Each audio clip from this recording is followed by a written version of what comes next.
제7장. 대제사장이 이르되 이것이 사실이냐? 스데반이 이르되 여러분 부영들이여 들으소서. 우리 조상 아브라함이 하란에 있기 전 메소보다미아에 있을 때 영광의 하나님이 그에게 보여 이르시되 내 고향과 친척을 떠나 내가 내게 보일 땅으로 가라 하시니, 아브라함이 갈대아 사람의 땅을 떠나 하란에 거하다가 그의 아버지가 죽음에 하나님이 그를 거기서 너희 지금 사는 이 땅으로 옮기셨느니라. 그러나 여기서 발붙일 만한 땅도 유업으로 주지 아니하시고 다만 이 땅을 아직 자식도 없는 그와 그의 후손에게 소유로 주신다고 약속하셨으며, 하나님이 또 이같이 말씀하시되 그 후손이 다른 땅에서 나그네가 되리니 그 땅 사람들이 종으로 삼아 400년 동안을 괴롭게 하리라 하시고, 또 이르시되 종 삼는 나라를 내가 심판하리니 그 후에 그들이 나와서 이곳에서 나를 섬기리라 하시고, 할례의 언약을 아브라함에게 주셨더니 그가 이삭을 낳아 여드레 만에 할례를 행하고, 이삭이 야곱을, 야곱이 우리 12조상을 낳으니라.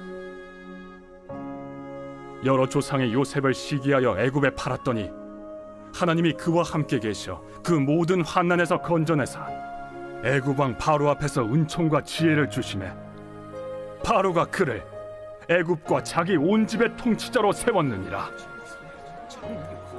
그때 애굽과 가나안 온 땅에 흉년이 들어 큰 환난이 있을세. 우리 조상들이 양식이 없는지라. 야곱이 애굽에 곡식 있다는 말을 듣고 먼저 우리 조상들을 보내고 또 재차 보내매, 요셉이 자기 형제들에게 알려지게 되고 또 요셉의 친족이 바로에게 드러나게 되니라.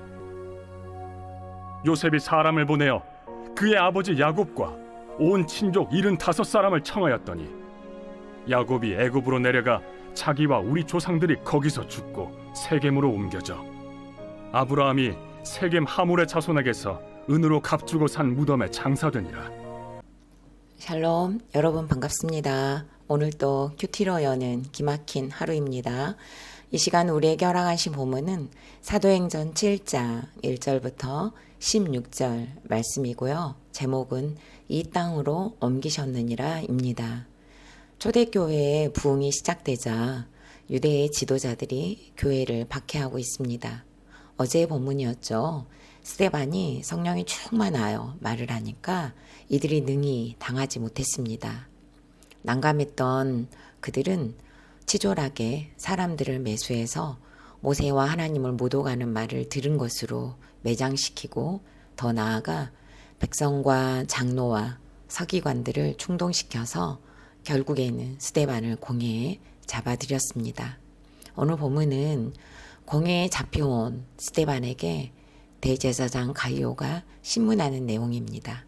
공회에 붙들려 신문을 받는 스데반은 거짓 증인들과 교회를 핍박하는 그들에게 어떻게 하는지 저와 여러분도 함께 만나는 시간이 되시기를 바랍니다. 첫 번째로, 약속의 땅으로 옮기시는 은혜를 만나려면 떠나야 합니다. 2절부터 4절입니다. 스데반이 이르되 여러분 부형들이여 들으소서. 우리 조상 아브라함이 하란에 있기 전 메소보다미아에 있을 때에 영광의 하나님이 그에게 보여 이르시되 내 고향과 친척을 떠나 내가 내게 보일 땅으로 가라 하시니, 아브라함이 갈대아 사람의 땅을 떠나 하란에 거하다가 그의 아버지가 죽으며 하나님이 그를 거기서 너희 지금 사는 이 땅으로 옮기셨느니라. 아멘.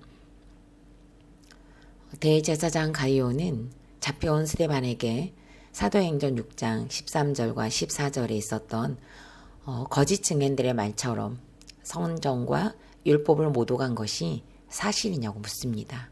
왜냐하면 이 일로 스데반이 고소를 당했기 때문에 사내들인 공회의 의장인 가이오 입장에서는 피고인인 스데반에게 최후의 진술 기회를 주어야 하기 때문입니다. 스데반은 지금 인생의 가장 큰 위기 앞에 있습니다. 말 한마디에 그의 목숨이 위태롭습니다. 뜻하지 않게 사회적 이슈가 되어 있는 인물이 되었습니다. 스데반은 지금 자신이 죽음의 위기 앞에 와 있다는 것을 분명 알았을 것입니다. 그런데도 스데반은 누구나 언급했을 나는 죄가 없소. 나를 여기에 왜 데려왔소? 내가 여기 온 이유가 무엇이오? 누가 나를 고발했소?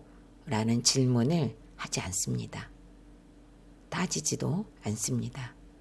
자신을 변호하지 않고 오히려 구속사적인 언약과 그것을 성취되어가는 과정을 설명하면서 구원의 역사를 재조명하여 자신을 죽이려 하는 자들을 깨우치려 하고 있습니다. 공회 앞에 서 있는 시간을 구원을 위해 아끼고 있습니다. 살기로 발버둥치기보다는 오히려 하나님의 말씀의 참 뜻을 밝히는데 지금 전력을 다하고 있습니다. 스데반은 자신을 죽이려 하는 자들을 향해 부형들이여 라고 부릅니다. 이 표현은 공회원들에 대한 존경의 표시입니다. 또한 아브라함을 같은 조상으로 섬기고 있는 동족이라는 의미가 포함되어 있습니다. 스데반은 이어서 설교를 합니다. 누구의 설교일까요? 바로 아브라함에 대한 설교입니다. 유대인들은요, 언제나 율법과 언약을 강조하면서 그에 따라 모세를 강조했습니다. 그런데 스데반은 믿음의 조상 아브라함까지 거슬러 올라갑니다. 유대인들은 모세를 신성시하며 모세의 율법에 얽매여 있었으나 스데반은 언약의 시초가 아브라함이라고 외치고 있습니다. 그러면서 아브라함의 생애를 아주 일목요연하게 정리를 합니다. 우상 숭배가 가득했던 메소포타미아에서 하나님을 만났고 영광의 하나님께서 이르신 대로 고향과 친척을 떠나 하나님께서 보일 땅으로 가라고 했을 때 정확히 갈 바를 알지 못하면서도 갈대아 우르를 떠난 사실을 이야기하며 지금 사는 이 땅으로 옮기셨다고 합니다. 스데반은 율법과 언약에 갇혀있는 동족 유대 사람들을 불쌍히 여겼던 것 같습니다. 그가 부형들이여 라고 불렀을 때 그의 심령이 얼마나 뜨거웠을까요? 은혜를 모르고 율법에만 얽매이다 보니 예수 그리스도를 놓쳐버리는 일생일대의 어마무시한 실수를 보고 믿음의 조상 아브라함을 이야기하며 영광의 하나님께서 보일 땅으로 가라는 말씀을 듣기를 원했을 것입니다. 그동안 유대인들은 율법이야말로 고향이고 친족이었습니다. 태어나면서부터 배우고 익혀온 행동 강령으로만 똘똘 뭉쳐진 율법이었기 때문입니다. 구원과는 전혀 상관이 없었지만 율법을 떠난다는 것은 그동안의 내 삶을 부인하는 것과도 같았을 유대인들입니다. 그러나 이제는 율법과 언약에만 머물던 시간에서 떠나 구속사의 주인 예수 그리스도의 앞으로 옮기는 역사가 있기를 간절히 바라는 마음으로 지금 설교를 합니다. 질문합니다. 나에게 자연스럽고 익숙한 고향 같은 그리고 친척 같은 곳은 어디이고 무엇입니까? 떠나라고 말씀하신다면 나는 어떤 대답을 할 것 같습니까? 내가 돌아오고 옮겨와야 할 땅은 어디입니까? 두 번째로 약속의 땅으로 옮기시기 위해 나그네가 되게 하십니다. 6절과 7절입니다. 하나님이 또 이같이 말씀하시되 그 후손이 다른 땅에서 나그네가 되리니 그 땅 사람들이 종으로 삼아 400년 동안을 괴롭게 하리라 하시고 또 이르시되 종 삼는 나라를 내가 심판하리니 그 후에 그들이 나와서 이곳에서 나를 섬기리라 하시고 아멘. 스데반은 아브라함의 이야기를 멈추지 않고 계속합니다. 하나님께서는 약속하신 약속의 땅을 아브라함에게 그냥 주시지 않았습니다. 5절에서는 발 붙일 만한 땅도 유업으로 주지 않으셨다고, 다만 이 땅을 아직 자식도 없는 그와 그의 후손에게 소유로 주신다고 약속했다고 합니다. 맞습니다. 아브라함은 75세의 하란을 떠났고 100세의 아들 이삭을 얻었습니다. 막벨라 굴에 아내 사라를 묻을 때 사라가 127살이었습니다. 10살이 더 많았던 아브라함은 그러니까 137살이었죠. 아브라함은 가나안에 도착하여 52년간 자기 소유인 땅 한 뼘조차 가지지 않고 25년간 자식도 없었습니다. 이미 아브라함의 삶은 나그네였습니다. 하나님께서는 그의 후손 역시 나그네가 되리니 라는 말씀으로 400년 동안을 괴로운 시간을 보내게 될 것이지만 이 시간을 통해 이곳에서는 나를 섬기게 될 것이라는 약속을 해주셨습니다. 약속의 땅을 유업으로 받기 위해서는 나그네가 되는 고난이라는 과정이 반드시 필요한 것임을 깨닫게 합니다. 우리도 영광의 면류관을 받기까지 자기 십자가를 지고 가는 연단의 과정이 요청됩니다. 내 십자가를 누가 대신 져주지 못합니다. 반드시 내가 짊어지고 걸어야 할 나그네 길입니다.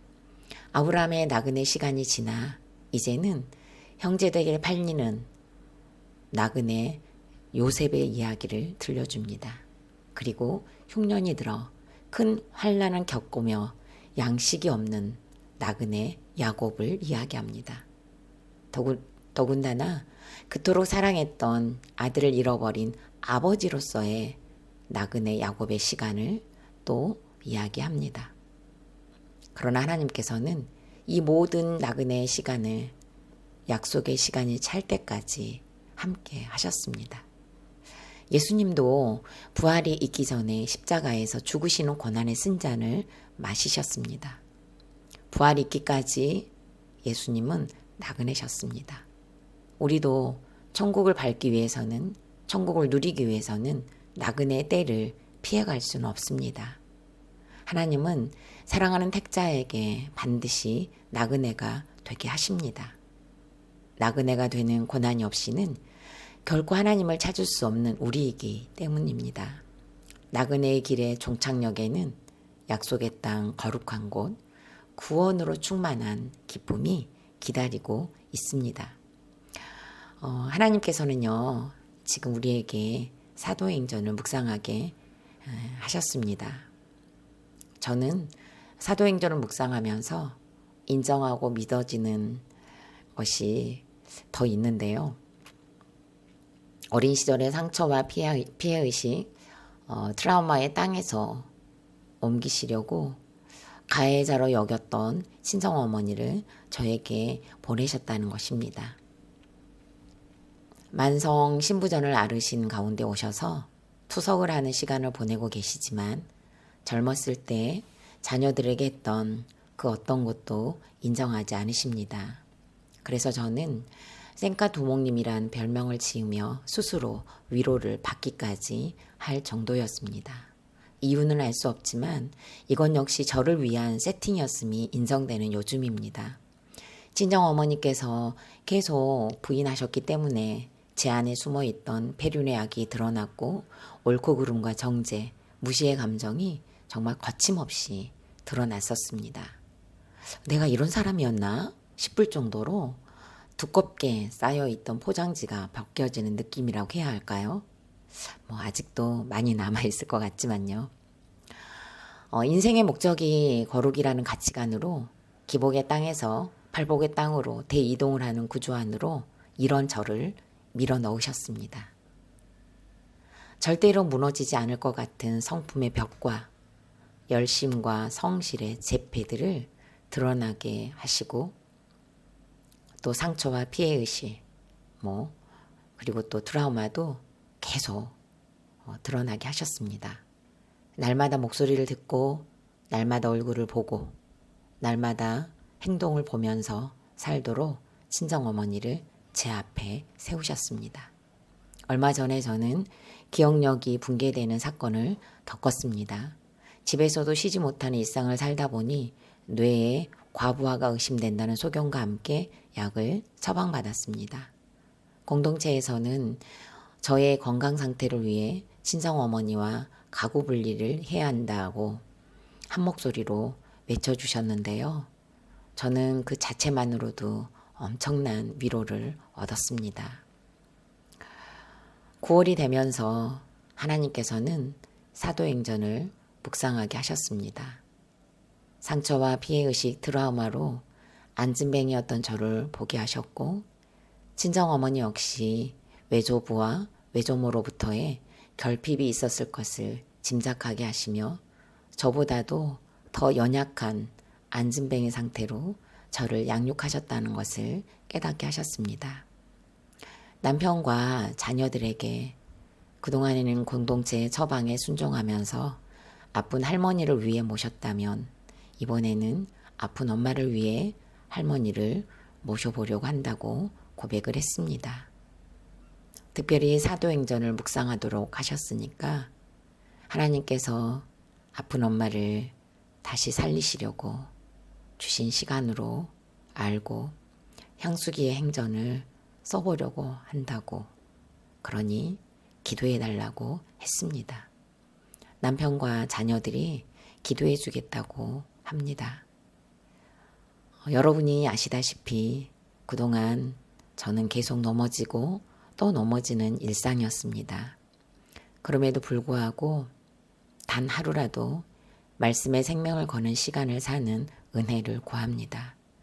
상처와 피해의식, 트라우마, 미움의 땅에서 구원과 거룩의 땅으로 옮기시는 살아계신 하나님을 만나고 싶습니다. 질문합니다. 내가 꿈꾸고 바라는 하나님의 약속은 무엇입니까? 나에게 허락하신 나그네의 길은 어떤 길입니까? 묵묵히 참고 기다려야 할 것은 무엇인가요? 믿음은 바라는 것들의 실상이라고 하신 말씀을 붙들고 오늘을 살아내는 저와 여러분이 되시기를 바랍니다. 9월 16일 보석 상자입니다. 물질의 복, 건강의 복, 성공의 복이 아니라 신령한 복을 주시는 하나님 때문에 우리는 가난하고 아프고 실패할 때도 찬송할 수 있습니다. 아멘. 다 같이 기도드리겠습니다. 살아계신 하나님 감사드립니다. 약속의 땅으로 옮기시려고 유대 사람들에게 예수님을 보내셨습니다. 죽임을 당하시고 부활과 승천 후에도 성령을 선물로 주시면서 초대교회를 만드시며 성령이 충만한 사도와 스데반을 통해 쉬지 않고 약속의 땅으로 옮기시려는 사랑을 선포하고 계십니다. 우리도 우리가 머물고 있는 땅을 보게 하여 주옵소서. 고향과 친척 같은 익숙하고 편안한 땅에서 떠나 기꺼이 나그네가 되어 악하고 음란한 세상을 거스르며 거룩을 향한 걸음을 멈추지 않게 하여 주옵소서. 물질과 무기력, 열심, 성실, 갖가지 상처와 피해의식, 중독의 땅에서 사는 우리를 불쌍히 여겨 주옵소서. 패역한 땅에서 거룩한 땅으로 옮겨 주시옵소서. 기복의 땅에서 팔복의 땅으로 옮겨 주시옵소서. 예수님의 이름으로 기도드립니다. 아멘.